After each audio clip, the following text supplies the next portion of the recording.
আসসালামু আলাইকুম প্রাণপ্রিয় শিক্ষার্থীরা, আমরা চলে এসেছি ফ্রি হ্যান্ড রাইটিংয়ের 6 নাম্বার ক্লাসে আর লেকচার নাম্বার 5। আমরা প্রথম ক্লাসে ইন্ট্রোডাক্টরি ক্লাস করেছি অ্যান্ড দেন প্রত্যেকটা লেকচারে মানে 5টি লেকচারে আমরা চেষ্টা করেছি তোমাদেরকে একবারে বেসিক থেকে পার্টস অফ স্পিচগুলো চেনানোর। হ্যাঁ, তোমাদেরকে একবার শুরু থেকে বলেছিলাম যে যদি ফ্রি হ্যান্ড রাইটিং পারতে হয় তাহলে হচ্ছে তোমার লাকি 7 পয়েন্ট লাগবে। এর মধ্যে পার্টস অফ স্পিচ খুবই ইম্পর্টেন্ট এবং এতদিন মানে আমরা যত ক্লাস নিয়েছি প্রত্যেকটা ক্লাস কিন্তু পার্টস অফ স্পিচের উপরেই কিন্তু আমরা নিচ্ছি। আমরা নাউন পড়িয়েছি, আমরা অ্যাডজেক্টিভ পড়িয়েছি, ভার্ব পড়িয়েছি, অ্যাডভার্ব পড়িয়েছি। সো এটা পড়তেছি এবং কমন ভোকাবুলারিগুলো তোমাদেরকে পড়া দিয়ে দিচ্ছি। এরপর হচ্ছে সাবজেক্ট কীভাবে লিখবে এগুলো আস্তে আস্তে সামনে আসবে, এগুলো আমরা আস্তে আস্তে পড়বো, কোনো সমস্যা নেই। বাট আমাদের নাউন, অ্যাডজেক্টিভ, ভার্ব, অ্যাডভার্বের পরে গুরুত্বপূর্ণ যেই পার্টস অফ স্পিচটা সেটা হলো প্রেপোজিশন। এই প্রিপোজিশনে কি আমরা একটি ক্লাস নিব? না, আমরা এই প্রিপোজিশনে একাধিক ক্লাস নিব। কারণ সেন্টেন্স যখন তুমি লিখতে যাবে, যখন তুমি নিজের মতো করে বানিয়ে লিখতে যাবে, তখন তোমার কোন প্রিপোজিশনটা কোথায় বসাবে এটা নিয়ে খুবই কনফিউশনে থাকবা। সো আমি তোমাদের উদ্দেশ্যে বলছি যে প্রিপোজিশনের আমি একাধিক ক্লাস নিব এবং এই একাধিক ক্লাস করলে তোমার যেই কোনোভাবে যেভাবে লিখতে চাও, যেই প্রিপোজিশনতে লিখতে চাও, তোমার মনের ভাব যেভাবে প্রকাশ করতে চাও সেটা কিন্তু পারবে। সো এই জন্য আমি একাধিক ক্লাস নিব, সেটা হতে পারে 2টা 3টা, আরও বেশি হলে আমরা আরও বেশি ক্লাস নিব, কোনো সমস্যা নেই। বাট মাথায় রাখতে হবে প্রিপোজিশন অনেক ভালোভাবে বুঝতে হবে। তোমরা আশা করি আগের ক্লাসগুলো ধাপে ধাপে আমার ক্লাসগুলো করছো। আবার বলছি, ফ্রি হ্যান্ড রাইটিং তুমি আজকেও পারবা না, আগামী 10টা ক্লাসেও পারবা না, আগামী 15টা ক্লাসেও পারবা না, আগামী 20টা ক্লাসেও পারবা না। যখন তোমার 25টা ক্লাস শেষ হবে দেন তুমি বলতে পারবা যে হ্যাঁ আমি ফ্রি হ্যান্ড রাইটিং পারি, আমি ফ্রি হ্যান্ড রাইটিং এখন লিখতে পারবো। সো এটা একটা জার্নি ভাইয়া, এখানে যে 2-4টা ক্লাস করলেই আমি পেরে যাবো এরকম না। সো এই জন্য তোমাদের সবাইকে বলবো খাতা কলমে একটা খাতায় সুন্দরভাবে নোট করো, আলাদা একটা খাতা বানাও, অল্প পেজ নিয়ে হলেও বানাও, যাতে করে তুমি নিজেই এটা যে কোনো সময় প্র্যাকটিস করতে পারো, দেখতে পারো। ওকে, সো আমি এই শুরুতেই এক নজরের প্রেপোজিশনগুলো দেখো। প্রেপোজিশন ব্যবহার আজকে আমি সব পড়াবো না, জাস্ট সামারি করবো অ্যান্ড দেন পরের ক্লাসে আমরা ভেঙে ভেঙে সবগুলোর ইউজেস পড়বো। ঠিক আছে, একাধিক ক্লাস যেহেতু নিবই, কোনো সমস্যা নেই। খেয়াল করে দেখো ভাই আপুরা, আমরা যদি একটু খেয়াল করি এখানে কি আছে দেখো। আমরা প্রেপোজিশনগুলো যেগুলো আসলে মোস্ট ইউজড প্রেপোজিশন, যেটা হচ্ছে at, against, after, above, around, but, before, behind, below, beneath, beyond, because of, despite, down, during, past, round, in, into, in front of, inside, ago, about, among, across, along, in spite of, instead of, তারপর হচ্ছে near, on top of, on, over, off, out of, since, till, to, towards, through, until, under, up, underneath, with, without, while, except, for, whom, by. So এগুলো হচ্ছে most used preposition যেগুলো আমরা ব্যবহার করে থাকি। So একটু খেয়াল করে দেখবা এখানে কিন্তু প্রেপোজিশনগুলোর কয়েকটা টাইপ রয়েছে। কিছু প্রেপোজিশন আছে ব্যবহার হয় প্লেসের ক্ষেত্রে, মানে প্রেপোজিশন অফ প্লেস, প্লেস দিয়ে আমরা যে প্রেপোজিশনগুলো ব্যবহার করে থাকি সেগুলো আছে। আবার কিছু হচ্ছে মুভমেন্টের জন্য ব্যবহার করা হয়, ঠিক আছে, কিছু হচ্ছে টাইমের জন্য ব্যবহার করা হয়। সেগুলো বিস্তারিত আমরা জানবো, কোনো সমস্যা নাই। যে প্লেসের ক্ষেত্রে ধরো তুমি কোনো একটা প্লেস বসাবা বা প্লেস বুঝাবা, তো সেই ক্ষেত্রে কোন কোন প্রেপোজিশনগুলো বসে, মুভমেন্ট বুঝালে কোন কোন প্রেপোজিশন বসে, তারপর হচ্ছে তুমি টাইম বুঝাতে কোন কোন প্রেপোজিশন বসাবা, সেগুলো কিন্তু আছে। ঠিক আছে, সেগুলো আমরা আস্তে ধীরে পড়বো। সো আমরা আজকে যেহেতু এক নজর প্রেপোজিশনগুলো দেখলাম, এখন কথা হলো প্রেপোজিশনগুলো কোথায় বসে। ঠিক আছে, কোথায় বসে একবারে মানে একটা বিষয়, নাউন বা প্রোনাউনের আগেই প্রেপোজিশন বসে। সো বেসিক কথা দিয়ে আমরা শুরু করব। আজকে হচ্ছে জাস্ট এদের পজিশন নিয়ে আলোচনা করব। এর পরের ক্লাসে, আজকের ক্লাসটা একটু ছোট হবে, পরের ক্লাসে আমরা আলাদা করে যে যে প্রেপোজিশনগুলো আমরা ব্যবহার করে থাকি সেগুলোর একবারে বিস্তারিত আমরা আলোচনা করব। সো আসো আমি একটু তোমাদেরকে দেখাই যে নাউন প্রোনাউন বা নাউন ফ্রেজ এর আগেই প্রেপোজিশন বসে। সহজভাবে যদি বলি, পজিশন মানে হচ্ছে অবস্থান। খেয়াল করে দেখো, পজিশন মানে কি অবস্থান, আর প্রি মানে হচ্ছে পূর্বে। সো খেয়াল করে দেখো, প্রিপজিশন মানে হচ্ছে পূর্বে অবস্থান। কার পূর্বে অবস্থান? নাউন কিংবা প্রোনাউন অথবা নাউন ফ্রেজ। সো অনেকেই বলবে যে ভাইয়া নাউন ফ্রেজটা তাহলে কি? নাউন ফ্রেজের অনেক উদাহরণ আমি সামনে তোমাদেরকে দেবো, কোনো সমস্যা নেই। সো এখানে তোমাদের অনেকের কোশ্চেন হতে পারে ভাইয়া নাউন ফ্রেজটা একটু যদি বুঝিয়ে দেন তাহলে ভালো হতো। যেমন আমি বললাম বার্ড, দেখো বার্ড নিঃসন্দেহে এটা কি? নাউন। বাট আমি যখন বলবো দ্য বার্ড, তখন এটা নাউন ফ্রেজ। আবার ধরো আমি যদি বললাম the beautiful bird, the beautiful bird, so এটাও কি হয়ে যাবে, নাউন ফ্রেজ হয়ে যাবে। তাহলে bird noun, but the beautiful bird হচ্ছে নাউন ফ্রেজ। বুঝাতে পেরেছি? সো আশা করি সামনে আরো অনেকগুলো দেখলে তোমরা বুঝতে পারবে। এক কথায় নাউন, প্রোনাউন অথবা নাউন ফ্রেজের পূর্বে কে বসে, প্রিপোজিশন বসে। So that is the position, these are the position. So আমরা এখন এগুলো ভেঙে ভেঙে পড়ার চেষ্টা করবো। আসো আমি তোমাদেরকে উদাহরণ দিয়ে বোঝানোর চেষ্টা করি। দেখো আজকে আমরা যেহেতু পজিশন পড়ছি, তার মানে হচ্ছে নাউন এর পূর্বে প্রিপোজিশন বসে, নাউনের পূর্বে প্রিপোজিশন বসে। সো নাউনের পূর্বে যেহেতু প্রিপোজিশন বসে, এখন কথা হলো যে ভাইয়া আমরা জানি প্রিপোজিশন কোনগুলো, যেগুলো হচ্ছে আমাদের স্থান, দিক, সময়, কারণ ইত্যাদি বোঝাতে সাহায্য করে, এগুলোই তো প্রিপোজিশন, তাই না? সো এখানে আমরা একটু এক্সাম্পল দিয়ে যদি বোঝানোর চেষ্টা করি, দেখো কি বলা আছে, he went down the road. দেখো road noun, the road noun phrase, আর এই যে ডাউন নিচে, এই ডাউনটাই হচ্ছে কোন একটা দিক বুঝাচ্ছে, স্থান বুঝাচ্ছে, সময় বুঝাচ্ছে, কারণ বুঝাচ্ছে, এরকম কিছু বুঝাচ্ছে। তাহলে ডাউন এটা হচ্ছে প্রিপোজিশন। বুঝাতে পেরেছি? তাইলে দেখো হি ওয়েন্ট দ্য রোড, তুমি যদি লেখো হি ওয়েন্ট দ্য রোড, তার মানে কি বোঝায়, সে রোডে গিয়েছিল বা রাস্তায় গিয়েছিল। আর যদি তুমি বলো he went down the road, সে রাস্তার নিচে চলে গিয়েছিল, তার মানে তুমি মনের ভাব প্রকাশ করতে হলে অবশ্যই অবশ্যই প্রিপোজিশনের ব্যবহারটা খুব ভালোভাবে প্র্যাকটিস করতে হবে। তুমি যখন লিখবা প্রিপোজিশন ছাড়া, ধরো তুমি ডাউন লিখলা না, তাহলে কি হলো, হি ওয়েন্ট দ্য রোড, সে রাস্তায় গিয়েছিল। তুমি কি প্রকাশ করতে চেয়েছিলে এটা? না, তুমি প্রকাশ করতে গিয়েছিলা যে সে রাস্তার নিচে চলে গিয়েছিল। তার মানে তোমাকে অবশ্যই বলতে হবে হি ওয়েন্ট ডাউন দ্য রোড, তার মানে হচ্ছে সে রাস্তার নিচে চলে গেল। এবার আসো আমরা যদি দেখি she walked into the room silently.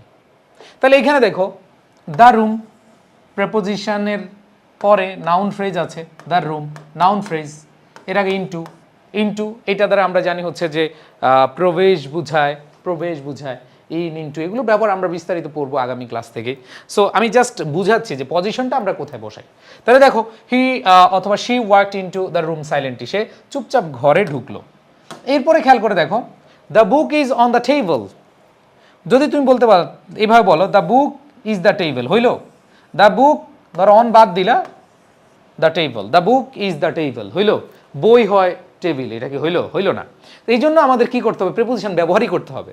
So আমি তোমাদের কাছে রিকোয়েস্ট করব যে তোমরা যেভাবে আমার সাথে পড়ছো, যেভাবে শিখছো, একটু বেসিক দিয়ে ভালোভাবে বুঝে বুঝে পড়ো, আশা করি কোনো প্রবলেমে হবে না ইনশাআল্লাহ। অনেকে মনে করতে পারে যে ভাইয়া ফ্রি হ্যান্ড রাইটিং তো 5টা 6টা ক্লাস করলাম, কিছুই মনে পারছি না। কিছু পারবা না।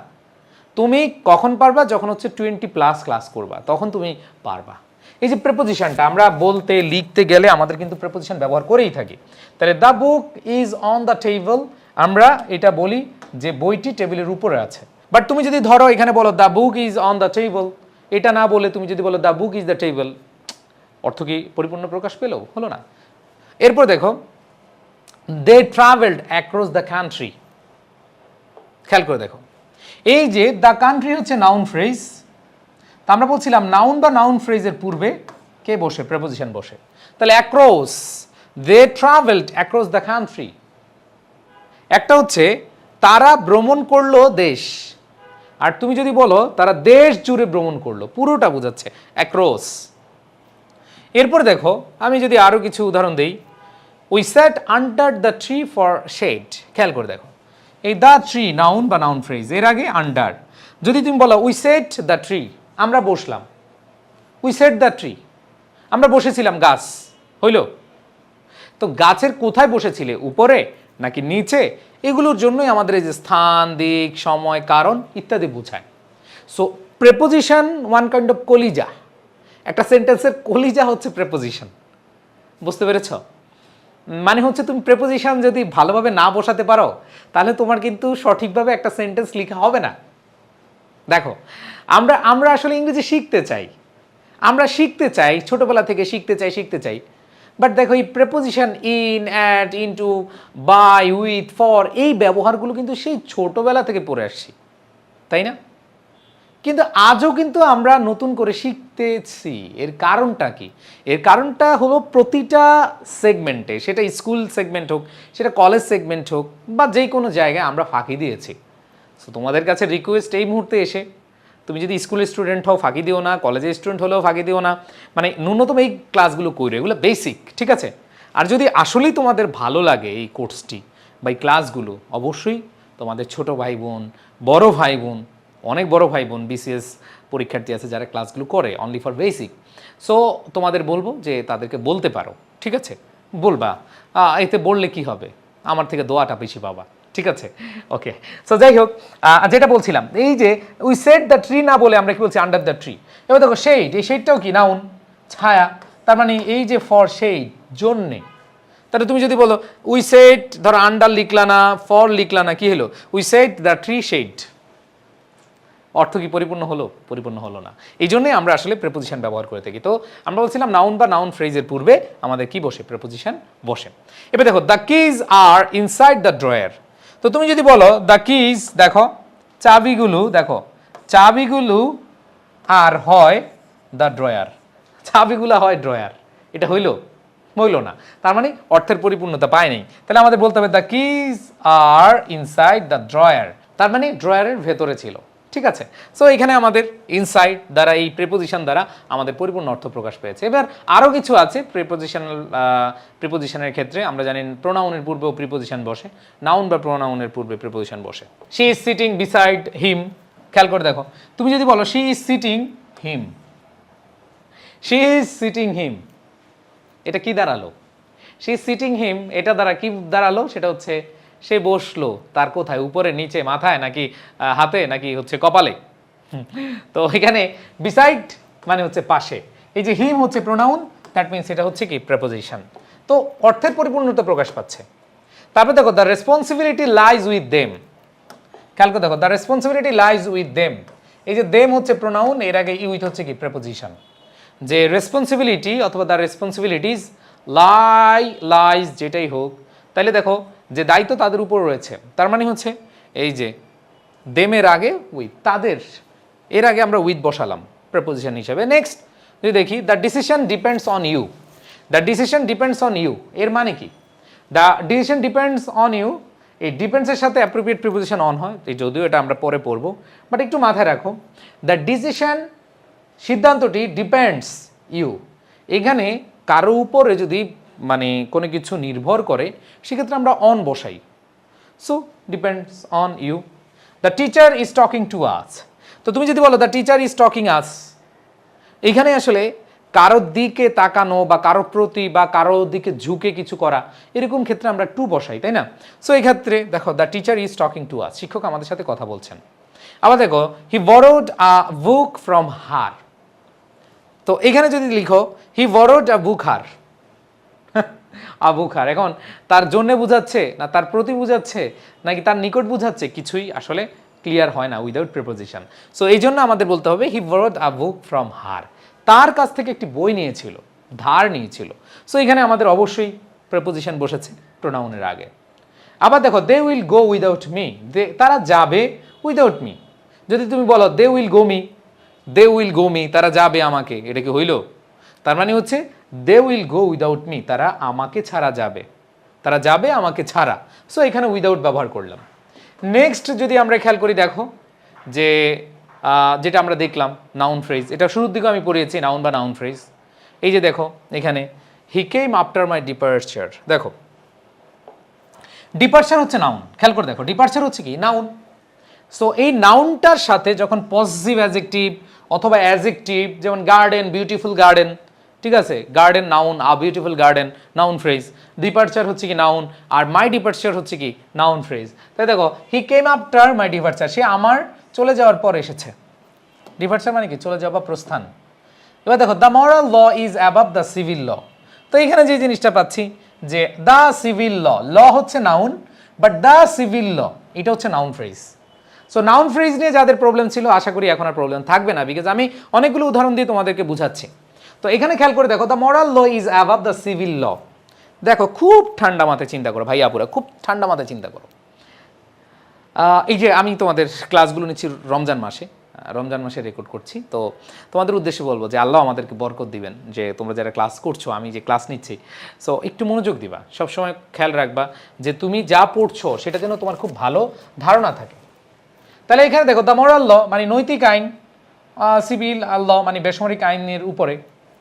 সো এই যে ল এর সাথে আমাদের অ্যাভাব বসেছে, এটা দ্বারা অবশ্যই দিক স্থান এগুলো বুঝায়। আবার দেখো she looked through the small window, তাহলে দেখো তুমি যদি বলো she looked the small window,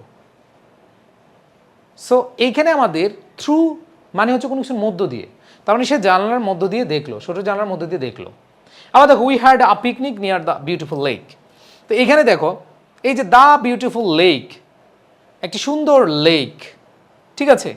এইখানে আমরা যে জিনিসটা পাচ্ছি এই পুরোটা একটা কি নাউন ফ্রেজ, আর এখানে নিয়ার এটা একটা অবস্থান বোঝাচ্ছে, নিয়ার হচ্ছে এখানে প্রেপোজিশন অফ প্লেস, যেহেতু আমরা এগুলো আগামী ক্লাসে সুন্দরভাবে পড়ার চেষ্টা করবো ইনশাল্লাহ। সো এরপর দেখো এরকম আরও উদাহরণ আছে, he plays the flowers in front of the statue, এই যে দ্য স্ট্যাচু এটা হচ্ছে মূর্তি, এটা হচ্ছে নাউন ফ্রেজ। আর তুমি যখন বললো in front of the statue, তার মানে এটা অবস্থান বোঝাচ্ছে, তার মানে preposition of place, in front of. আবার দেখো they are discussing about the upcoming project, the upcoming project, project হচ্ছে নাউন, বাট তুমি যখন বলবা দ্য আপকামিং প্রজেক্ট, এটা হচ্ছে কি নাউন ফ্রেজ। সো এই নাউন ফ্রেজের আগে অ্যাবাউট এটা হচ্ছে প্রেপোজিশন। এরপরে দেখো আমরা আরও কিছু জিনিস দেখব যেগুলো হচ্ছে একটু তোমাদের মানে বুঝতে সুবিধা হবে, যে নাউন প্রোনাউন বা নাউন ফ্রেজ একসাথে করে আমরা কিভাবে লিখতে পারি। সো এখানে আমরা সাধারণত প্রিপোজিশনাল ফ্রেজগুলো ইউজ করে থাকি, প্রিপোজিশনাল ফ্রেজ যে একটা প্রিপোজিশন না একাধিক জিনিস যুক্ত হয়। সো আসো আমি একটু তোমাদেরকে বুঝাবো যে স্থান বুঝাতে, এতক্ষণ যে আমি তোমাদেরকে বললাম যে স্থান বোঝাতে যে প্রিপোজিশনাল ফ্রেজগুলো ব্যবহার করা হয়, যদিও এগুলো আমি বিস্তারিত পড়াবো নো প্রবলেম, বাট এখন একটু দেখাচ্ছি। যেমন এইখানে দেখো the book is on the table, is on the table, এটা একটা প্রিপোজিশনাল ফ্রেজ হয়ে যায়, তার মানে জায়গা বোঝাচ্ছে কোথায়, বইটি কোথায়, বইটি হচ্ছে উপরে। আবার দেখো she is sitting in the corner of the room, এই যে in the corner of the room এই জায়গাটা আমরা দেখতে পাচ্ছি অবস্থান বোঝাচ্ছে, এটা হচ্ছে প্রিপোজিশন অফ প্লেস। সো দেখো এই পুরোটা দেখুন অন দ্য টেবল এটা হচ্ছে একটা ফ্রেজ হিসেবে কাজ করছে।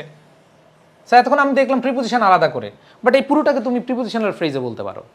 আবার দেখো in the corner of the room, এটাও তুমি প্রিপোজিশনাল ফ্রেজ বলতে পারো, কারণ কি শি ইজ সিটিং, সে কোথায় বসেছে, in the corner of the room, তার মানে এটা প্রিপোজিশন না বলে পুরোটাকে তুমি কি বলতে পারো, প্রিপোজিশনাল ফ্রেজ।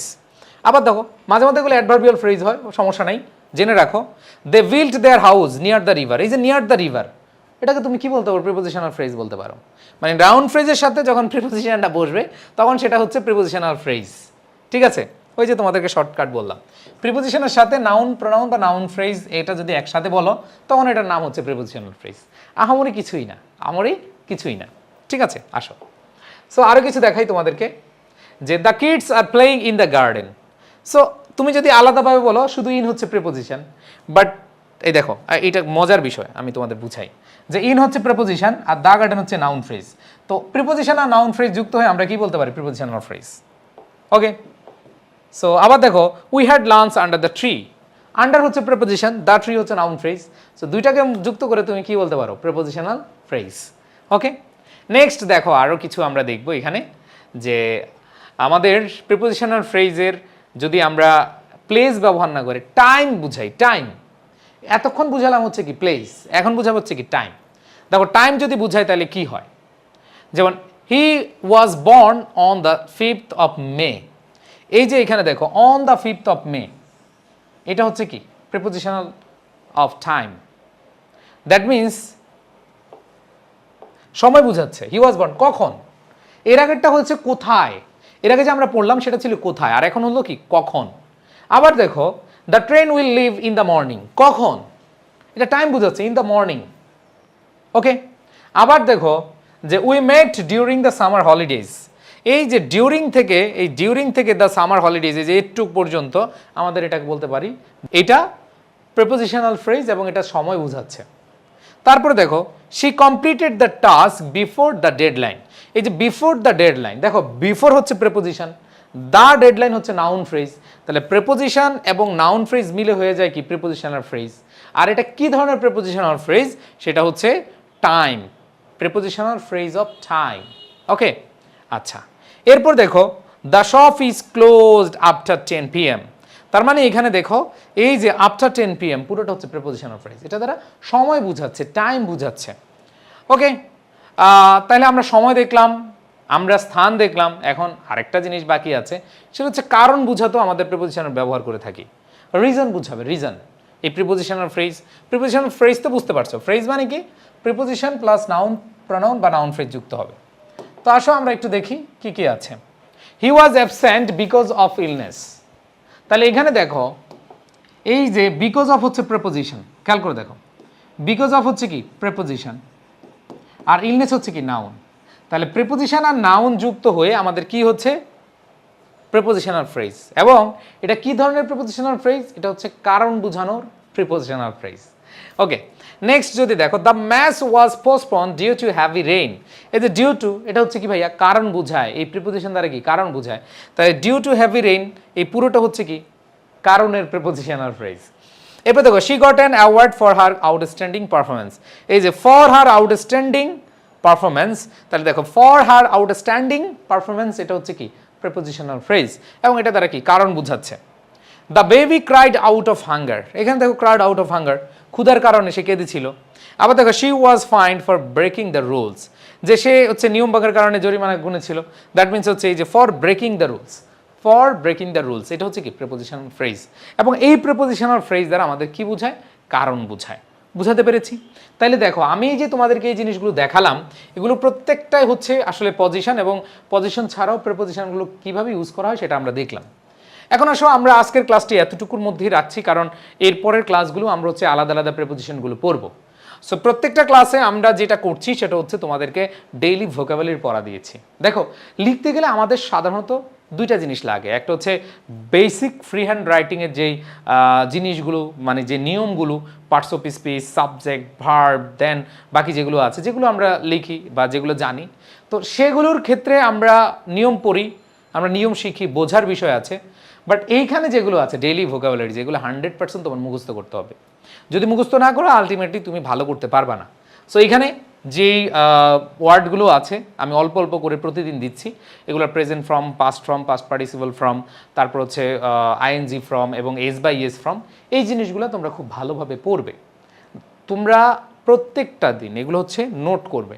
আমি জানি না তোমরা নোট করছো কি না, যারা নোট করছো তারা অনেক এগিয়ে থাকবা, আর যারা নোট করো নাই তারা কিন্তু অনেক পিছিয়ে থাকবা।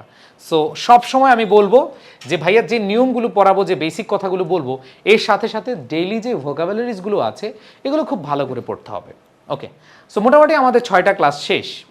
এই 6টা ক্লাসে আসলে তোমাদের 1% উন্নতি হয়েছে কিনা আমাকে একটু তোমরা আমাদের ওয়েবসাইটে যেহেতু কোর্সটি আছে এটা একটু কমেন্টে জানাবে। আর কে কোন ক্লাসের স্টুডেন্ট, কে এসএসসি, এইচএসসি, নাকি অ্যাডমিশন, নাকি হচ্ছে ভার্সিটির পড়ুয়া অথবা জব ক্যান্ডিডেট, এগুলো একটু জানালে ভালো লাগবে। কারো যদি কোনো পরামর্শ থাকে সেটা আমাদের জন্য অনেক বেশি পাথেয় থাকবে।